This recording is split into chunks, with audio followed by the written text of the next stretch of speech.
1986 ஒரு ஏகாதேசி ஞாயிற்றுக்கிழமையது. காஞ்சி சங்கர மடத்தில் ஸ்ரீ மகா பெரியவா பக்தர்களுக்கு தரிசனம் தந்து கொண்டிருந்தார். ஒரு ஓரத்தில் சுமார் 5 வயது குழந்தையுடன் ஒரு பக்தர் அழுதபடியே நின்று கொண்டிருந்தார். அப்போது ஸ்ரீ மகா பெரியவருடன் எப்போதும் கூடவே கைங்கரியம் செய்து கொண்டிருக்கும் சந்திரமௌலி என்பவரும் திருச்சி ஸ்ரீகண்டன் என்பவரும் இருந்தனர். ஸ்ரீ மகா பெரியவா ஸ்ரீகண்டனை அழைத்து, கையில் குழந்தையுடன் ஒருவர் அழுது கொண்டிருக்கிறாரே, ஏன் அழுகிறார் என்று விசாரி என்றார்கள். ஸ்ரீகண்டனும் அவரிடம் சென்று அவரது கவலைக்கான காரணத்தை ஸ்ரீ மகா பெரியவா கேட்டு வரச் சொன்ன தகவலை தெரிவித்தார். ஐயா, என் கையில் இருப்பது 5 வயது பெண் குழந்தை. உடல்நிலை சரியில்லை. டாக்டரிடம் காண்பித்தேன். குழந்தைக்கு இருதயத்தில் துவாரம் இருக்கிறது. ஆபரேஷன் செய்ய வேண்டும். இருப்பினும் கொஞ்சம் சிரமம்தான் என்றும் அவர் சொல்லிவிட்டார். ஆபரேஷனுக்கு தேதியும் குறித்தாயிற்று. நம் பெரியவாளிடம் குழந்தையை காண்பித்து அவரிடம் சரணாகதி அடைந்து விட்டால் குழந்தை குணமாகிவிடும் என நம்பி வந்துள்ளேன். ஒருவேளை என் குழந்தைக்கு ஆபத்து என்றால் ஆபரேஷன் செய்து அது இறப்பதை விட பெரியவரின் பாதார விந்தங்களை அது அடையட்டுமே என கருதுகிறேன் என்றார். இந்த விஷயத்தை ஸ்ரீகண்டன் ஸ்ரீ மகா பெரியவரிடம் தெரிவித்தார். ஸ்ரீ மகா பெரியவா உடனே குழந்தையை கொண்டு வரும்படி சொன்னார்கள். அதை ஆசிர்வதித்தார்கள்.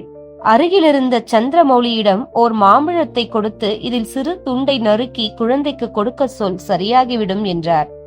ஆபரேஷன் தேவையிராது என்று சொல்லி அந்த பக்தரை ஊருக்கு அனுப்பிவிட்டார்கள்.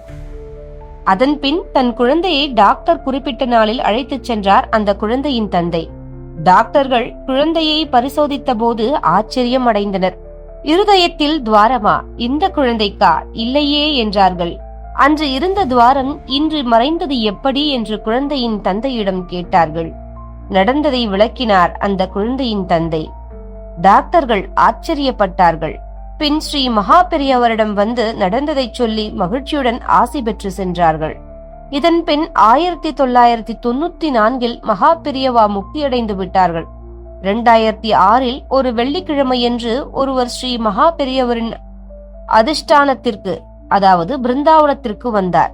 அங்கு பூஜை செய்து கொண்டிருந்த சந்திரமௌலியிடம் திருமண பத்திரிகை ஒன்றை கொடுத்து, ஸ்ரீ மகா பெரியவாளின் அதிஷ்டானத்தில் அதை வைத்து பிரசாதம் தாருங்கள் என்று கேட்டார்.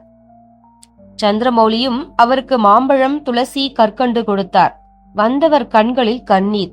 இவர் ஏன் அழுகின்றார்? ஒருவேளை புளிக்கிற மாம்பழத்தை கொடுத்து விட்டோம் என நினைத்து வருத்தப்படுகிறாரோ என சந்திரமௌலி நினைத்து அவரிடமே காரணம் கேட்டார். சுவாமி, நினைவிருக்கிறதா? 20 ஆண்டுகளுக்கு முன் உங்களிடம்தான் ஸ்ரீ மகா பெரியவா ஒரு மாம்பழத்தை கொடுத்து இருதய நோயால் பாதிக்கப்பட்ட என் மகளுக்கு கொடுக்கச் சொல்லி குணமாக்கினார். அந்த குழந்தைக்குத்தான் இப்போது திருமணம். இன்றும் அதே போல மாம்பழத்தை நீங்கள் தருகிறீர்கள். இதை மகா பெரியவா மீண்டும் உங்கள் மூலம் தரும் பிரசாதம் என்றே நினைக்கிறேன். குழந்தையை ஆசிர்வதியுங்கள் என்றார். ஸ்ரீ மகா சுவாமிகளின் கிருபா கடாட்சம் பார்வையாலேயே ரட்சிப்பது. அரஹர சங்கர, ஜெய ஜெய சங்கர.